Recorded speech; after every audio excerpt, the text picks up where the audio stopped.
Welcome to this week's edition of Sun News at Noon. I'm Katie Walker. And I'm Keziah Philpott. Thanks for tuning in. Utah upholds the immediate statewide ban on the sale of flavored e-cigarette products in efforts to combat vaping among minors. The bill was intended to take effect on January 1st, 2025. However, the Utah Vapor Business Association filed a lawsuit the month prior, requesting the court to overturn the bill, claiming it's unconstitutional. U.S. District Court Judge David Barlow reinstated the ban, which was enacted March 25th. Bo Maxon, owner of multiple vape shops, said kids aren't getting these products from their stores, and the bill is targeting specialized tobacco companies and shutting them down. According to the Utah Department of Health and Human Services, youth vaping has dropped by 7.3% in 2023, with predictions of that number rising in 2025. The Washington City Police Department have identified and located 2 persons of interest in connection to a stabbing in a rental unit in Washington County. 2 teenage girls from California were staying in the rental property off Washington Parkway with the unnamed 47-year-old victim and left the area in a rental car prior to the body being discovered. In a press release, the Washington City Police Department stated that the teen girls knew the victim, but their relation is unknown. The teens are persons of interest, but no suspects have been named. The investigation is still ongoing. On March 25th, Governor Spencer Cox signed a new bill that will adjust the curriculum requirements for Utah college students, with a focus on Western civilization and the American founding fathers.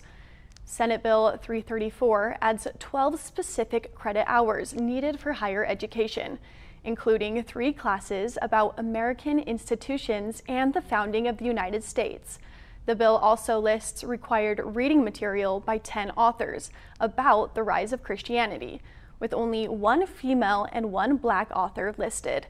These guidelines will start at Utah State University and will take effect on May 7th. USU's faculty is frustrated that the state now controls 40% of general education curriculum without their input. The bill is expected to expand statewide in 2029. Salt Lake County has pulled $150,000 from next year's Sundance Film Festival. The Utah-born film festival is leaving Utah for different peaks in Colorado starting in 2027. The Institute's Board of Trustees chose Boulder over Cincinnati and Park City in a year-long bid process. Park City has been the home of the festival since 1981, and the loss of the festival will affect Utah's economy. The 2024 festival was reported to bring in an approximate $132 million to the state's gross domestic product. Governor Spencer Cox called the move disappointing and a mistake. As Sundance exits Utah, Governor Cox signed a bill that prohibits pride flags in government buildings. Salt Lake City Mayor Erin Mendenhall expressed her concern that the bill would hurt Utah's chances in the Sundance bid. Spencer Cox stated that festival organizers made it clear that legislation had no effect on the decision to leave. The downtown St. George shop Reclaimed is at risk of closing due to increasing operational costs. Jennifer Hawkins, owner of the store, speaks on how shopping at small businesses benefit the local community and economic health. I have been a brick and mortar shop here in St. George for 11 years. Any small business will tell you there always comes a time where you need to try and pivot and change things to stay open. Painting furniture is popular and eco-friendly and responsible. Not everybody does it, you know, it's kind of a niche. So I have pivoted to different things, and I added things that make me happy. I love art. I love repurposing. I also love thoughtful gifts. Here I get mostly tourist traffic, but definitely people walking around St. George. Well, I think there is a matter of convenience when it comes to places like Walmart and Target and those bigger box stores. People know they're going to find certain things there. They usually find me when they're being adventurous. My lease is up in September, and so it's time for me to make a decision. I have looked into possibly selling the business because I do feel like having the shop here the last 10 years, it is kind of a piece of the character of downtown, or possibly liquidating. I just haven't made that decision yet because it's a very difficult one to make. I mean, I could see myself here for a good long time. But in order to do that, I really need enough business to be able to afford to pay somebody. And I do love when people come in and they tell me they love my shop. If love were money, I'd be on vacation all the time, because I'd be a rich woman. Preservation Utah is seeking public nominations for the 2025 Most Endangered Historic Places list. St. George has several historic sites within 5 miles of Utah Tech's campus. You can scan the QR code on the screen to submit your nomination. Preservation Utah is accepting nominations for protected historic sites in southern Utah. Washington County has approximately 80 protected sites, with 25 of those being found in Zion National Park. The other 60 are found spread throughout the county, but many of them can be found right here in downtown St. George, within 5 miles of Utah Tech campus. One of those protected sites is the St. George Tabernacle, which is right behind me. Preservation Utah is a nonprofit organization based in Salt Lake City that focuses on preserving historic sites and districts. One such protected district is Ancestor Square in downtown St. George. Some of the buildings around me were built as early as 1877. Another historic site in downtown St. George is Judd's General Store, which has been serving St. George since 1911. Some of the benefits that come with being a historic site include tax incentives, boosted tourism, and preserving cultural heritage. Once a site is deemed officially historic, certain measures are put into place to preserve the original structure and function of the building. The Brigham Young Winter Home is another historic site in St. George. For individuals looking to nominate their very own historic site, visit Preservation Utah's website for more information. For Sun News, I'm Katie Walker. It was so fun to be able to travel through St. George and see all of the places that enhance our cultural identity. No, it's definitely on my bucket list now. I want to go visit every single one of them. Coming up after the break, sports anchor Katie Phipps will bring you all of the latest Trailblazer highlights.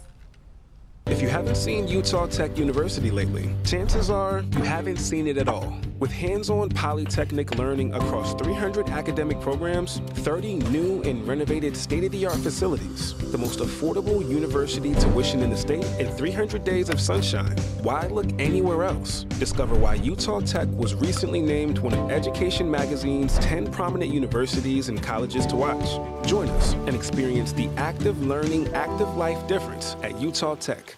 In the southwest corner of Utah, nestled among the towering walls of Zion National Park, is a place where stunning scenery is your constant companion. Here, 2,400 square miles combine for a vast playground. We are a place to immerse yourself, to lose yourself, to find yourself. We are Greater Zion.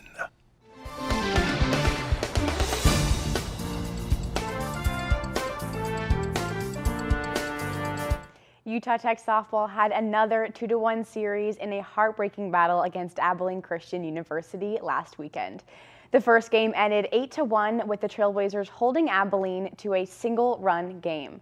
Freshman outfielder Riley Haith had a notable game with a 3-for-3 performance and 2 runners batted in. The second game saw Utah Tech secure a season high of 15 hits, ending 8-4 in favor of the Trailblazers. The final game on Saturday ended in a loss, 8-9.